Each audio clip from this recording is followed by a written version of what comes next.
හයිලා මයි චව් ගෙඩියක් කියලා කමද මෙන්න මේ අමුතු චව් ගෙඩිය හම්බුණා මට එළවලු කඩේ තිබිලා. ඒකේ බූල් බූල් වගේ තියෙන පොඩ්ඩක් කට්ට නිකන් ලාවට ඇනෙනවා වගේ. හැබැයි අමාරුවක් නෑ පොතුර හැගන්න පහසුයි. ඉතින් අපි අද බලමුද කොහොමද මේ චව් ගෙඩිය උයන්නේ කියලා. මේක මාරම රහයි හිතාගන්න බෑ මේ චව්ද කැකිරිද මොනවද කියලා. ඔයාලත් එළවලු කඩවල පොළවල් වල මේ චව් වර්ගය දැකලා තියෙනවා නම් මොකක්ද කියලා ලියාගෙන යන්න දන්න කෙනෙක්. ඒ කියන්නේ මොන වර්ගෙද කියලා අපි සාමාන්‍යයෙන් ගන්න චව් ගෙඩියට වැඩිය සෑහෙන්න වෙනසක් තිබ්බ පොත්තේ. ඉතින් අපි දැන් බලමු රෙසිපිය කොහොමද කියලා. මේක try කරන්න අනිවාර්යෙන් මාරම රහයි හොඳේ. ඉතින් මුලින්ම කරන්න ඕනේ ඇතිලියක් ලිපේ තියලා තෙල් එකතු කරලා තෙල් රත් වෙද්දී උළුහාල් සූදුරු අබ කුරුඳු එකතු කරගන්න ඕනේ.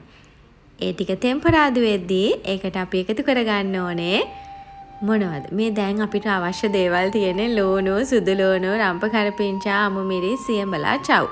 ඉතින් මුලින්ම ටෙම්පරාදු වෙද්දී අපි එකට කරපිංචා කපාගත්ත සුදු ලෝණු ටිකක් වැඩියෙන් එකතු කරන්න. කපාගත්ත ලොකු ලෝණු අමු මිරිස් ඔන්න ඔය ටික ඔක්කොම එකතු කරලා හොඳට ටෙම්පරාදු කරගන්න. ඔයාලා තෙල් එකතු කරලා කන්න අකමැති නා. දැන් අම්මලා තාත්තලා තෙල් කන්නේ නැහැනේ වැඩි. මම මේක පොඩ්ඩක් ඉතින් රහට උයාගත්ත තෙල් ටිකක් එහෙම එකතු කරලා හොඳද? ඉතින් මේකට මම පහේ ටික දාලා ඉවර වෙලා ඔයාලට කියන්නම් තෙල් නැතුව උයන විදිය. කහ මිරිස් කුඩු බැදපු 3-5 අමු 3-5 ඔන්න ඔය හතරම එකතු කරගන්න ඕනේ. ඔය හතර එකතු කරලා ඒකත් පොඩ්ඩක් තෙලේ හොඳට ටෙම්පරාදු කරලා ඒකටම අපි සියඹලා බිග් දෙකකුත් එකතු කරගන්න ඕනේ.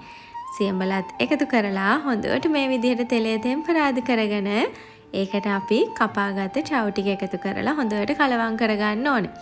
මං කිව්වනේ දැන් ඉස්සෙල්ලා කලින් තෙල් කන්න අකමැති අය ඉන්නවා නම් මේ පහේ වර්ග කපාගත්ත ලුණු අවු මිරිස් කරපිංචා ඔය ඔක්කොම එකට එකතු කරලා වතුර කෝප්පයක් දාලා හොඳට තම්බලා කිරි දාලා ගන්න තියෙන්නේ. හරිද? එච්චරයි. ඉතින් ඊළඟට රසායනික ලුණු සහ සීනි ටිකක් එකතු කරගන්න ඕනේ. මේ චව් කඩියකට සීනි චුට්ටක් එකතු කරලා හදාගත්තම මාරම රහයි මං කලින් කිව්වා වගේ. දැන් මේ ටෙම්පරාදුව පියනකින් වහලා අඩු ගින්දරේ සාමාන්‍ය අඩු ගින්දරේ විනාඩි 5ක් 6ක් වගේ තෙලෙන් තැම්බෙන්න දෙන්න ඕනේ.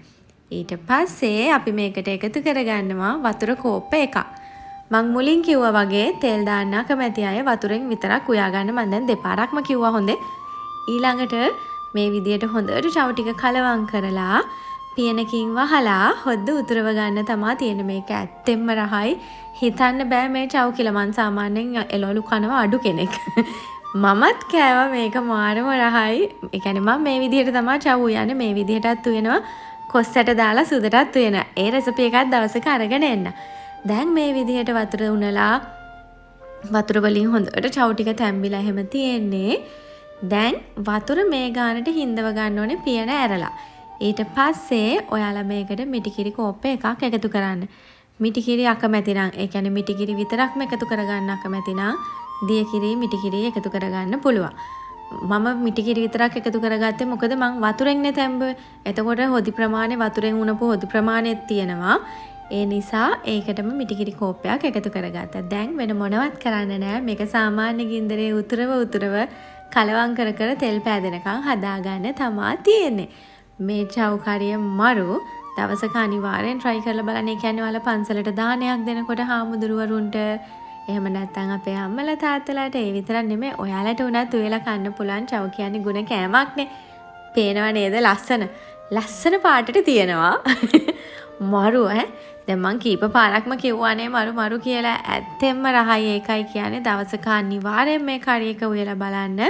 චව් කන්න නැති අයත් කනවා. හැබැයි කියන්න එපා මේ චව් කියලා. කියන්න නැතුව දෙන්න කැකිරි කියලා හිතලා හොඳට කයි. කාලි ඉවරුණාට පස්සේ කියන්න මේ කැකිරි නෙමෙයි මේ චව් කියලා. ඉතින් මේ විදියට හොඳට තෙල් පෑදුනාට පස්සේ උණුවේ බත් එකට බෙදාගෙන කනකොට චව් උයලයි පපඩමකුයි විතරක් හොඳටම ඇති. මොකද ඒ තරම් මේ කරිය එක රහයි. හරියට නිකන් කැකිරි ඇඹුල වගේ. එහෙනම් සතුටින් hina වෙලා ආදරෙන් ඉන්න.